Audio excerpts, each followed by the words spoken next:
Give us your thoughts on Man. Uh, what a weird game. What a weird game. We were dominant for 60 minutes of that, in my opinion. I feel like I was watching a completely different game to what everyone's saying in the comments as well. Yeah. It's just completely weird.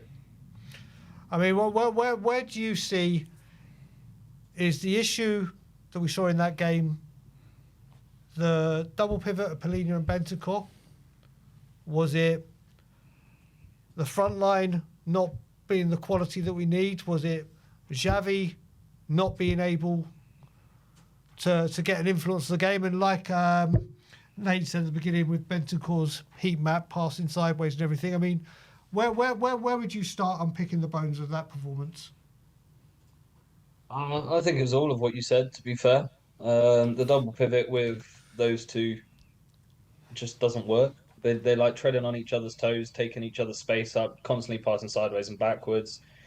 It's the same problem that I've always had with Brennan Johnson. It's never forwards, it's always backwards or a goal. Like a goal's all well and good, but too often he's passing it backwards. But I want to see Xavi. I hate this woke football that's come into play recently, where people are scared to have long shots from outside the box because it's going to harm their stats. There was three or four opportunities he should have at least had a pop on goal Yeah, there's that and second tested half one, weren't there? genuinely. There was three times just in the second half.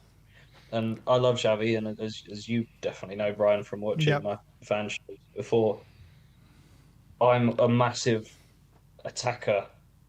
I'm always in the attacker's camp. I always try and find Yep. positives for them. Um, and I absolutely love Xavi, but we need to see him have more shots on target and more shots on goal in general from outside the box. That's what I was so astonished with him when I was watching him before he came to the club. I was watching his highlight reels. The shooting from outside the box, he looked like Christian Eriksen. So why haven't we seen it yet? I don't get it. Yeah, Um, you know what it is as yeah, well. I think George. I think we can all agree as Spurs fans when he came on off the bench against Brighton, he made a huge impact. Had a couple of opportunities to also grab a goal, good save, and there was one that he dragged wide. He looked he looked like he was going to cause mayhem on that brief time he was in, and then obviously when he's been in these positions, like Nate said, getting the ball to him could be a big issue with this, and that's why I think Assar and Bergval needs to play along. I mean, Paulinho is the now down first choice midfielder, isn't he, for the defensive duties? I've said he's got to try and find his mojo and get a bit of confidence, hasn't he? But he only get confidence with getting the ball and being able to express himself.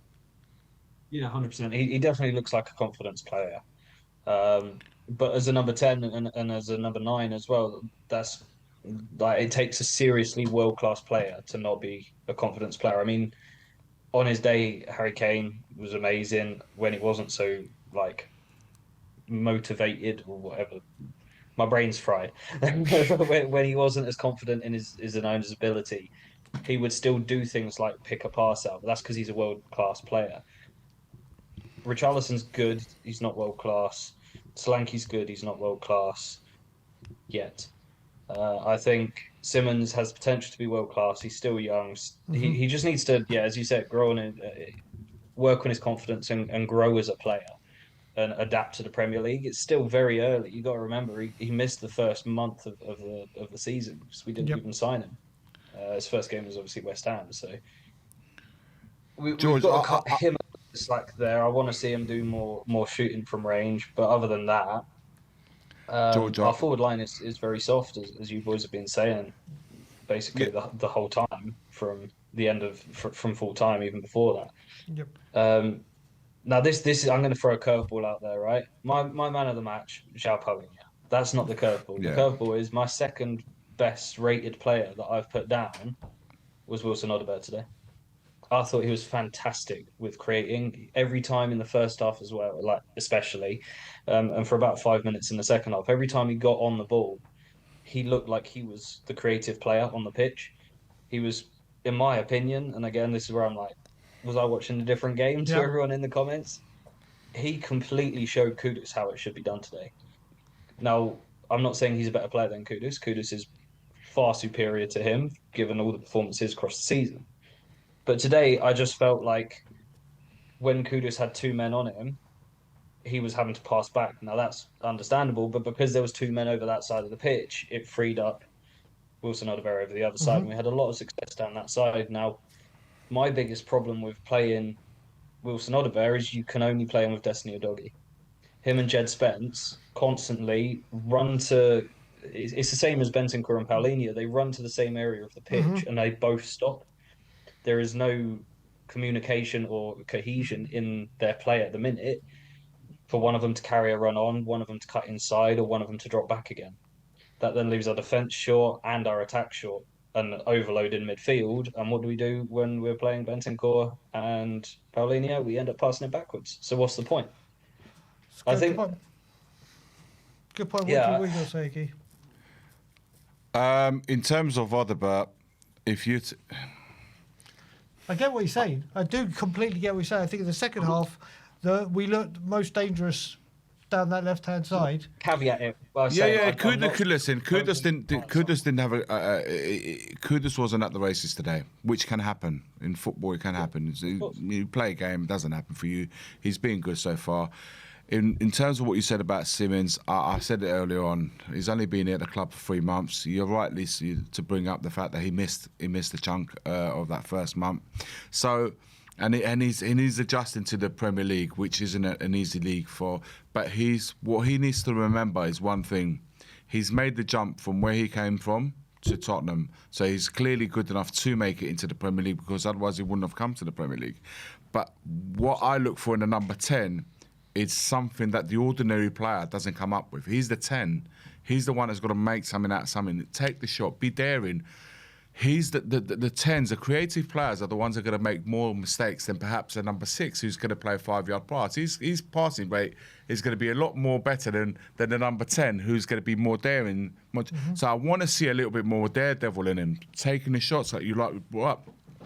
Create. Putting players in front of the goal. If he can't score himself, create to put the player in front of the goal. Then if he doesn't score, that's on them. But he's done his bit. He didn't do enough of that, and I didn't even see moments of it happening. It just didn't happen. Again, like Kudus, it can happen.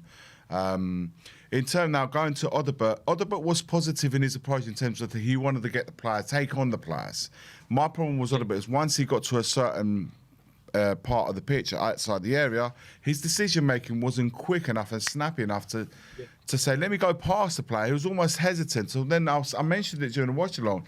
The defender would put his arm across him and just literally knock him off the ball. So it's all good and well running being positive, but you say like he created. I didn't see him create. I saw him being positive in trying to take on players, but how many of them were successful in the outcome? How many of them resulted into chances for us to score or to keep a work for the saves? Not enough.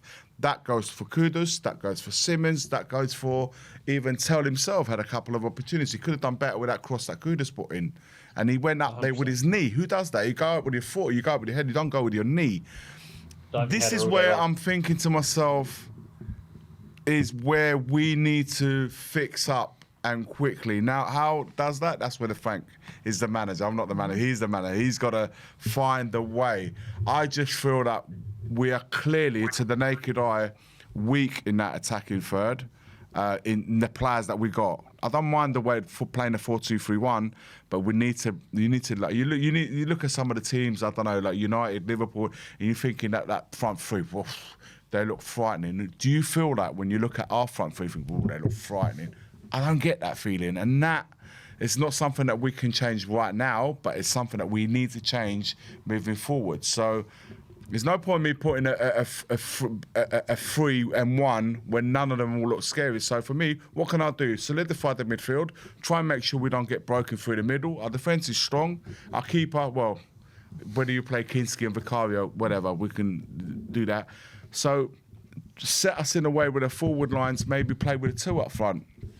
So there's support. I'd love to. So it's not the pressure on just the one player having to score. You've got the support. And Kudus, we don't have an alternative for that. Kudus is not on. You have on a bench.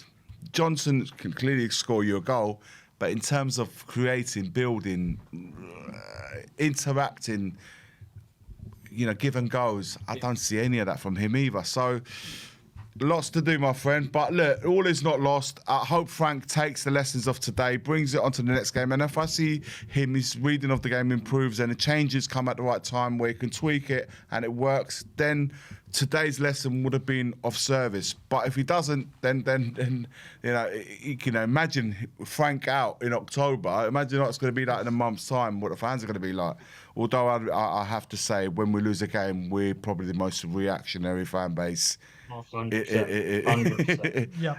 Well, I want to quickly caveat what I said though about Odegaard. I'm not saying that we don't need another left winger, because we do. We blatantly do. We saw that at the beginning of the season. In the summer, we've seen that every game since. We need Semenyo or someone like that to come in. But out of what we've got, I think Odegaard is the best. And what you were saying with him cutting inside, that's kind of what I'm trying to point out with playing Jed Spence is when he cuts inside, if that's Destiny or Doggy, Destiny's doing an overlapping run and he's taking at least one of the players with him so that Odegaard doesn't then have one in front of him and one chasing him down from behind or from the side. And I think that's just where they need to work on that. But again, I just think their play styles, they just don't work together. For me, I actually gave Spence a 6 because I didn't even know he was on the pitch for the first half. There you go. Well, I'll tell you what, George. Wednesday, we're back on Champions League duty. Spurs get back to winning ways away at Monaco? Yeah, I think so. I think, well, we've got to stay positive. As you said, our fan base is the most reactionary fan base out there. It seems to have been the case for the past decade or so. Yep, minimum. So I can say I think Frank was at fault for today. I think Frank, looking at my score ratings, he's dropped us 7 points in the Premier League this season. But I'm not saying Frank out. I'm saying give him time. Same as Ange at Nottingham Forest. You can't sack Ange. Obviously, they did and they can. But you can't blame the manager for the players being shit, which is what Forest did. So yeah, I think they just need to work on that one. I think they need to. The Forest fans might disagree massively on that one, but it's a different subject. We can't get into it. We won't get merry in that one. But I'm more of a Ange backer than Simeon is. So I mean, bloody hell. Ange back? Did he say? Ange back? Did he say? Yeah, he said he. But listen, George, we will chat to you again at the next watch along. Have a wicked evening, mate. Always a pleasure speaking to you.